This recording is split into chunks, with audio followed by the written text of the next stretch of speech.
Can my child play Roblox alone without running into strangers? Usually, no. Roblox is multiplayer, and most games will put your child into public servers with other players. Some games have private servers, but it depends on the game. It can cost money, and it requires extra steps, which, let's be honest, most kids won't reliably do every single time. Now, being in a public server doesn't automatically mean that your child will be interacting with other players. Seeing other players in the game world versus interacting with them are two very different things.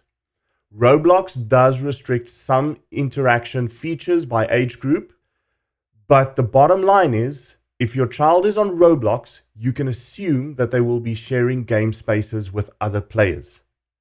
And there's an inherent risk that they could be interacted with.